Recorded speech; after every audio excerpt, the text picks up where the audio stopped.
Hi, everyone. My name is Mike. I very like the previous presentation because actually it's strongly correlated to what I'm going to show you. And I'm going to show you the hypersprint concept. But before I'll get to the details, let me start with the quick question. How many of you actually do the sales? I don't mean you work in the sales, but you do the sales as well, maybe as a consultant. How many of you? Okay, couple people, good. The question to these people, what does a lost deal really cost you? Do you know that amount? How many of you know how much the lost deal cost you? Oh, no one. Okay, so how do you know how much you can invest into the customer, into the pre-sales process? Okay, it depends. Oh, yeah. So as a sales, you have to know it because you need to know how much you can invest. And the formula for this is pretty simple. It's sales process costs. That means time spent for calls, meeting, pre-sales analysis, workshops, maybe some proof of concept, maybe some demo showcase, etc., etc. You multiply the amount you spend for these all activities with the cost of an hour of engagement, and you sum it up with the LTV. LTV is a lifetime value of a customer or at least of a deal. But of course, until you really spend this lifetime value with your customer, you don't know what is the final value of it. So what you do, you estimate. And the estimate is an approximation of, depends on how many data factors we get through the analysis, for instance, and trying to get into the possible value. But some things are very hard to define until we really get into the implementation. So for instance, without really getting inside the environment of the customer, it's hard to say if there is a lack of consistency and accuracy in the data, right? There might be also a problem with some improper management of user permissions, or the system is not efficient enough to handle the required workload. You need to do some estimations, and of course, in the perfect world, you would do as much analysis as you need, but well, you fight with time because they are also competitors of yours. And they want to get this customer as well. So I don't know how about your customer, but in Poland, customers don't want to pay for this analysis, the expensive one. Normally, they know that this is a pre-sales that probably we will, include in the final offering, right? But what happened, how much cash we lose if we actually lost the deal. And this is the key problem. You also do not build the proper relationship with the customer until he starts to pay you something and being inside of the further development of sales. So do you know what is the smallest paid deliverable? Very important part, the smallest paid deliverable. Because once you make your customer to pay you, the internal processes requiring putting an offer or some legal stuff, it's already running, and it's always harder to resign from your offers if you're already on one board with your customer. And I like to tell you the hypersprint concept that actually cost us $250, roughly estimates in a couple calls.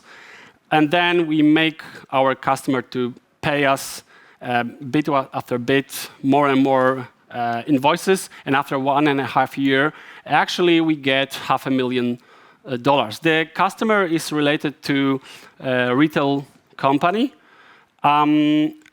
It's related with coffee. I cannot tell you their name, but I can tell you that their name begins with a chi and ends with a bow.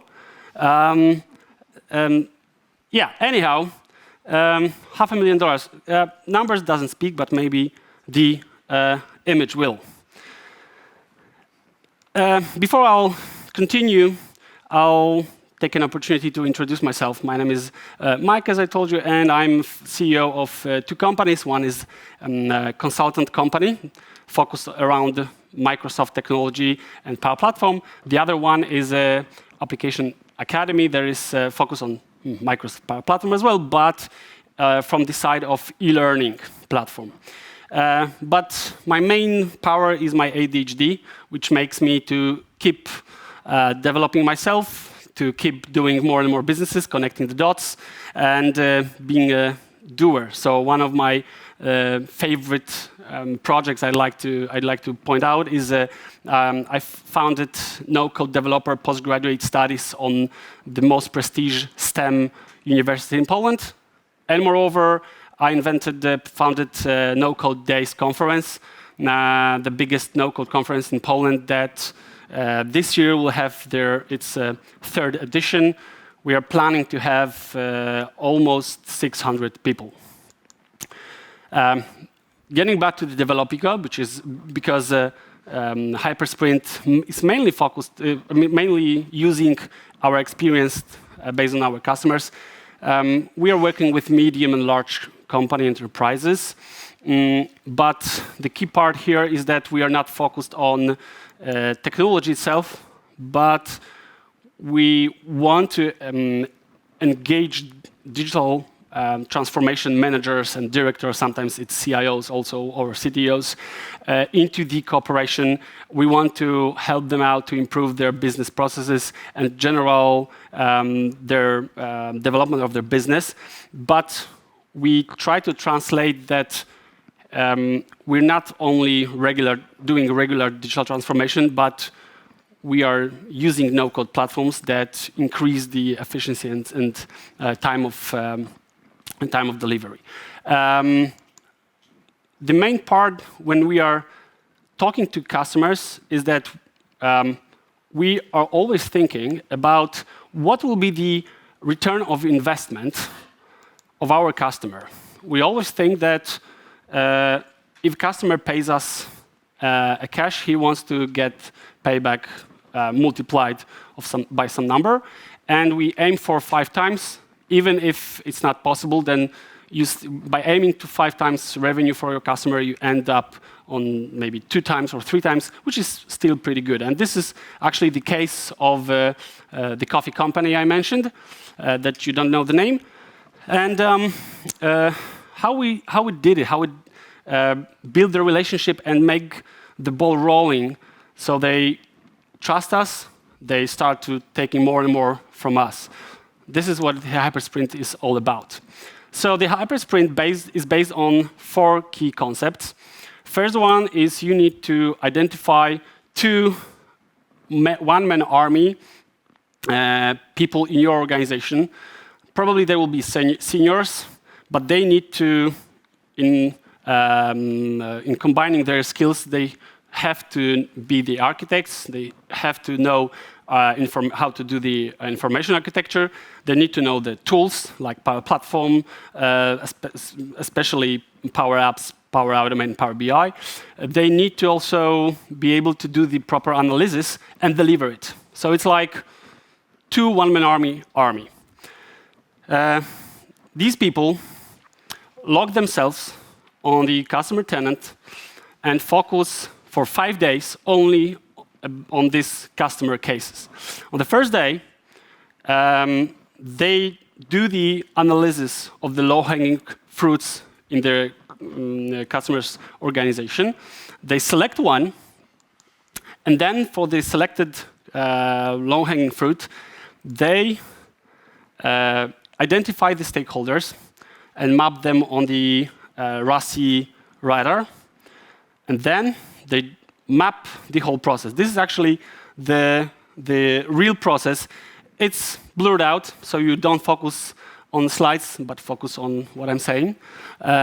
Anyway, the presented process was related to the price change approval in this coffee organization. So because of the global market economy shakes, the organization started to notice increasing number of price changes. So each price change was, first of all, including the market analysis team. Then it requires approval of three directors: marketing director, financial director, and the general manager as well, every price change. And everything was done in the emails. So you can imagine how problematic was this whole process whenever in the last year they had 60 price changes. And moreover, especially the problematic was when they had auditions. And the audit required you to give all the information regarding the reason and the communication regarding specific change of the price. I like Microsoft products, but Outlook search is below my expectations. And the same was for the customer. So they had a very much wasted time just to, trying to gather all the information they have. Through this, via this mapped process, we identified the key problems. We defined what works, what are the challenges, what are the needs, and try to get functional requirements of our customer and split it on two parts. The parts that we are going to deliver in the next 2-3 days, and parts that will be a list of compromises, which is a softer name for out of scope. But probably if you work with the customer, you know that when you mention out of scope, they're like, oh my God, we have to have this and we cannot lose this functionality. Whether the compromises tells them that, hey, it's not something forever. We're just putting this out of scope, but if you maybe give us more time or pay more, we can deliver that. Anyway, we built one application with automations, with integration with Outlook. It really don't have to be very complex solution, but it must solve some real problem. And the most important part is that it must be ready to go live. So it's not some MVP that will be just a rest in test environment. It must go live. It must be used by the key stakeholders of this solution, of this solution. And this is what your two-people team is doing for the 3 days. Only this. They have to deliver something. It is deliverable because it is small. And the key part is in the first day, you need to properly get the analyst. That's why you need the seniors. But the main part begins on the last day, where you actually wrap all up and present the benefits that you wanted to deliver. You show the KPIs that you define on the first day, and you show the status of these KPIs. And it's not something you estimate. You measure that specifically, right? Because it is already going live. And so this is, during these 3 days of cooperation with customer, it's tested well with your key stakeholders. And of course, you should mention that you use no code. This is why it was possible. And moreover, you summarize it from the perspective of business value you are doing to your customer, you're giving them. And here, it's very important part that is unconscious for your customer, but very important to you. You're not only delivering something, but you also educate your contact from company or from a customer organization on how to do the internal sales. So now he can take the slide or the whole presentation of this cooperation with the results and do the internal sales to the other sponsors. So to summarize, what is the key goal for this 5 days cooperation? is to deliver something to your customer and help them to sell it internally later on. But it's not the only thing that was on these 4 fundamental points, because the 4th one I didn't mention is the vision and the strategy. And this is important, so you build proper, you need to convince your customer that it's not like one-stop shop, the whole project, but it's rather a beginning of a journey. You want so that when you can imagine a situation where you get to your customer and say, hey, is this what you wanted? And they will like, oh yeah, thank you, bye. You don't want such a situation. You want them to actually take the solution and tell you, yeah, this is good, but what about this and that? Yeah, you want them, you want to build their needs and show them that, hey, it's just the beginning of a journey. So you need to have a proper plan, maturity of digital transformation in organization of your customer. There are couple important areas.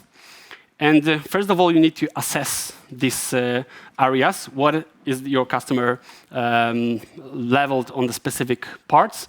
And moreover, what they need to do as a next step. And another important part is that you need to inform them that this is evolutionary process. It's not like, because when you talk with financial or legal, they think that, hey, we can actually make it quite shorter, right? We can jump already to the end. No, you cannot. It must take some time because of the things that you don't know, but I'm an expert in it. So trust me, and by our experience, by the last 5 days, you already know that I know something, and you can trust me. The previous speaker also told about the trust, so I agree with him that this is super important, so they will trust you. And if you'd like to know more about this hypersprint or about the digital transformation strategy, or actually you need to augment your Power Platform team, here I am. So thank you very much.